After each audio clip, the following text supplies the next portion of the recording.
अब आते हैं इस सवाल पर कि भारत और इंडिया में से क्या सही है। संविधान सभा में इस पर खूब बहस हुई थी। यह हमारे संविधान का अनुच्छेद 1 है और उसमें लिखा हुआ है, India that is Bharat shall be A union of states. बड़ी इंटरेस्टिंग बात है कि उस समय डिबेट थी कि भारत का नाम भारत रखें या इंडिया रखें। कुछ लोगों ने आर्यव्रत भी कहा, आर्यव्रत कहा, कुछ ने हिंदुस्तान कहा, सब नाम चले। अंत में सहमति बनी कि नहीं, भारत और इंडिया ही ठीक है। नेहरू जी ने खुल के तो नहीं, पर नेहरू जी के पर्सपेक्टिव से जो बात वहां पर ज्यादा आई वो ये थी कि हमारे संविधान के बनने की प्रक्रिया में जो बहुत सारे एक्ट थे जो अंग्रेजों ने बनाए थे, जैसे इंडिया इंडिपेंडेंस एक्ट 1947 का है, 1935 का एक्ट था, उन सब में इंडिया का इस्तेमाल था। उस समय के भारत की तरफ से जो समझौते अंतर्राष्ट्रीय थे उन सब में इंडिया नाम था। पश्चिम की दुनिया हमें इंडिया के नाम से जानती थी, अमेरिका हो, फ्रांस हो, कोई भी हो, सब इंडिया जानते थे। नेहरू जी का मिजाज जो था वो ये भी था कि हमें ग्लोबल पर्सपेक्टिव में चीजों को देखना है, पूरी दुनिया से संवाद करना है, क्योंकि उनकी रुचि अंतर्राष्ट्रीय मुद्दों में ज्यादा थी, बहुत ज्यादा थी। मेरे ख्याल से इन सब वजहों से तय हुआ कि हम अपना नाम इंडिया रखेंगे, पर इंडिया के बराबर महत्व भारत का भी रहेगा।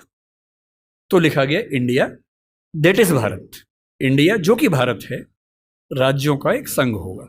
4 दिन पहले की बात है, मैं हॉलैंड में एक टैक्सी में बैठा हुआ था। इंटरेस्टिंग बात सोच के देखिए, टैक्सी का ड्राइवर मोरक्को का रहने वाला था। उसको जैसे ही पता लगा मैं भारत से हूं, उसने मुझसे यही सवाल पूछा। उसने कहा कि यू आर फ्रॉम इंडिया? मैंने कहा यस।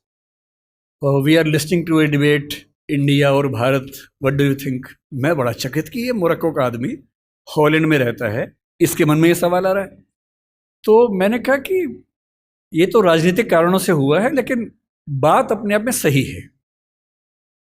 मैंने कहा जैसे बॉम्बे मुंबई हुआ, मुझे खुशी हुई, क्योंकि मुंबई की आबादी के लिए मुंबई में जो मजा है वो बॉम्बे में नहीं है। बॉम्बे तो अंग्रेजों ने नाम दिया था।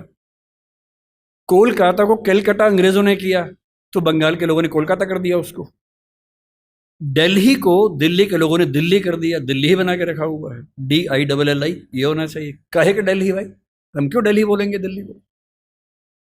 ये सारे तर्क अगर सही हैं, अगर बर्मा का नाम म्यांमार होना सही है क्योंकि उनकी जनता की आवाज तो म्यांमार में है, बर्मा में नहीं है। श्रीलंका और सीलोन की डिबेट में वो अपने आप को सीलोन ना मानना चाहे, श्रीलंका मानना चाहें, क्योंकि उनकी भाषा श्रीलंका बोलती है। तो मेरे मन में सवाल बड़ा साफ आता है कि भारत इंडिया क्यों होना चाहिए। मैं फिर स्पष्ट कर दूं, मैं सरकार के पक्ष में नहीं बोल रहा हूं, मुझे उनसे रत्ती भर मतलब नहीं, मैं एक विचार की बात कर रहा हूं।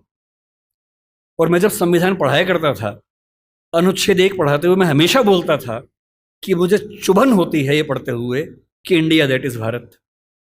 दोनों ही लिखने थे तो भारत दैट इज इंडिया कर देते।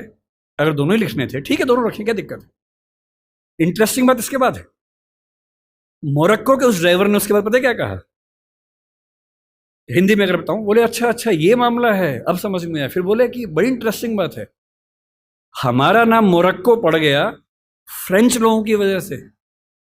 मोरक्को के लोग मोरक्को को मगरिब बोलते हैं। और जब मैं सऊदी अरबिया गया, सऊदी अरब के लोगों ने मुझसे पूछा कहां से आए हो, मैंने कहा मोरक्को। उन्होंने इस भाव से देखा कि मैं पागल हूं, बोले नहीं, मगरिब से आए हो। अगर मगरिब की आबादी खुद को मगरिब कह के खुश है, तो उसे फ्रेंच लोगों की वजह से मोरक्को क्यों कहा जाए? इंडिया शब्द वेस्ट ने दिया और बुरे भाव से दिया। उनकी नजर में इंडियन होने का मतलब है बहुत पिछड़ा हुआ होना, रेड इंडियंस, वेस्ट इंडियंस। तो आज ये क्यों हुआ?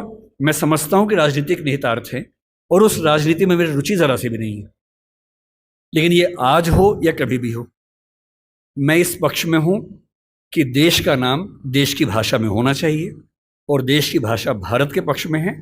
आप इंडिया भी रख लीजिए, इंडिया दैट इज भारत के बदले भारत दैट इज इंडिया मेरी पहली पसंद होगी।